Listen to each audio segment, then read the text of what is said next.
Hey guys, good morning. Today's video is on the topic of fish rashes. And we're going to be looking at 4 possibilities about what these rashes could be the result of, as well as how they can be fixed. If you guys want, you can stay until the end of the video where I will have an update on my 40-gallon fish tank, which I'll be getting in a few weeks, and on these guys here.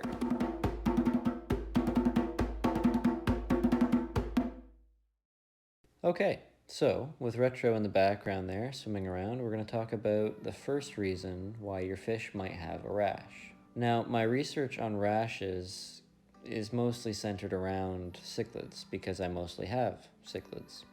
Oh, there I was in the corner. The first and worst is called hithe, and hithe is caused by a parasite called hexamida. Now, hithe is one of the worst things that your fish could ever contract, and for good reason. Hithe, H-I-T-H, stands for hole in the head, and it's as bad as it sounds. You'll notice that your fish will start off with a red or a pink scarring on their face usually, following 2 lines on their back after that, and slowly those lines and holes start to deepen until they reach the fish's skull. This is treatable, but you have to catch it quickly.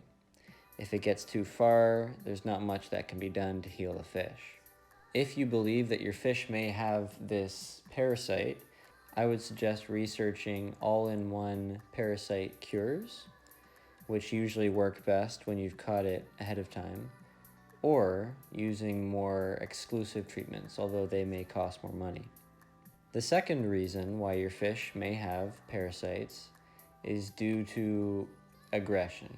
And the reason why this is the second worst is because when dealing with aggression, it can be very complicated. It's not a parasite that's difficult to get rid of or a scar that's hard to heal, but fish aggression can go on and on and on without finding any way to fix it.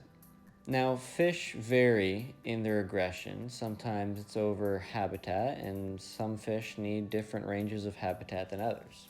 For my cichlids, for instance, they will pick out territories of a decent size and keep any fish out of there.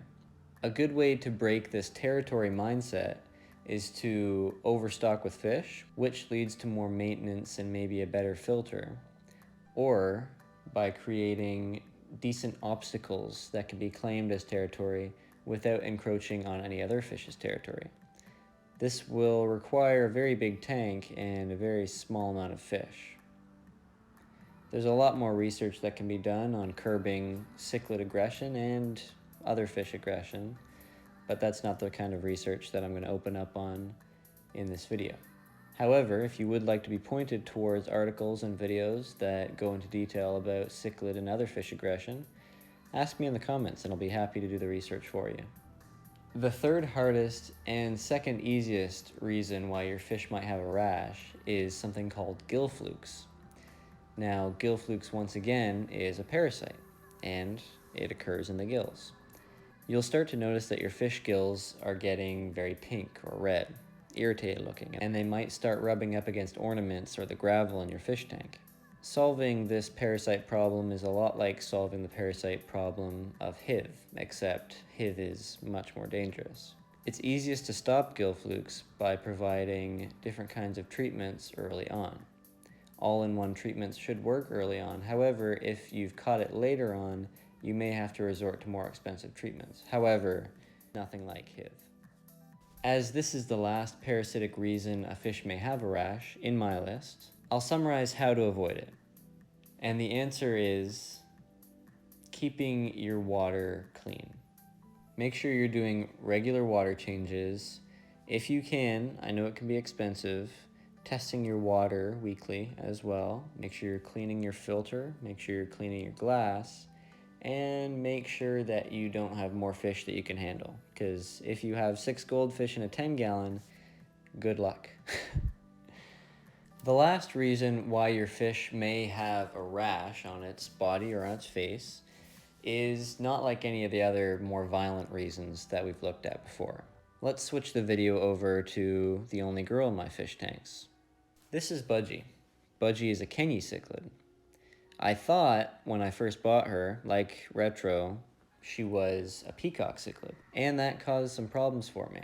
There was the aggression change, there was the size difference, so many different things that I was doing the wrong research on. And one of them was the coloration.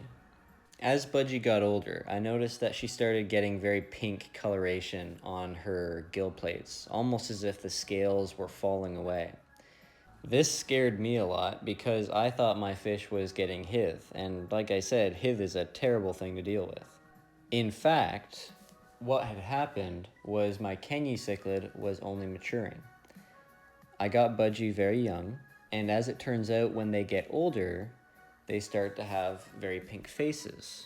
Now, this is number 1 on the no problem at all scale for rashes on my list, because you don't have to do anything about it. It's no problem. Now, fish change color when they get older. They change color when they're stressed or not stressed, and depending on the color of the environment they're in. So while the only problem here may be that you're getting a different color of fish than you initially thought you were getting, it's good to take into account that the rash that you think your fish has might be no rash at all. So I guess we could say that in some situations, it's best not to act rashly. Okay, update time. So, I still have the 5-gallon tank on my right and the 10-gallon on my left. As you can see, I've had to put the divider in again because they're so aggressive. 40 gallons is going to fix that, hopefully, along with a couple more fish to spread out the love, as they say. As you've seen, and as I've explained, both Budgie and Retro have changed color in a lot of different ways, and they've matured just an absolute ton. Also, as I said in previous videos, I'm working at a camp for 16 weeks, that's 4 months, and that's my entire summer. So it's going to be somewhat difficult to keep putting videos out every week, although I'm going to still try to. If you guys want to support the channel, watch my previous videos if you haven't already. I do a lot of short films, which I find to be a lot of fun, as well as aquarium stuff like this, and fun videos hanging out with friends from before the pandemic. Anyways, that's all for now. I hope you guys enjoyed this. I hope it was brief enough, and I will see you guys in the next one.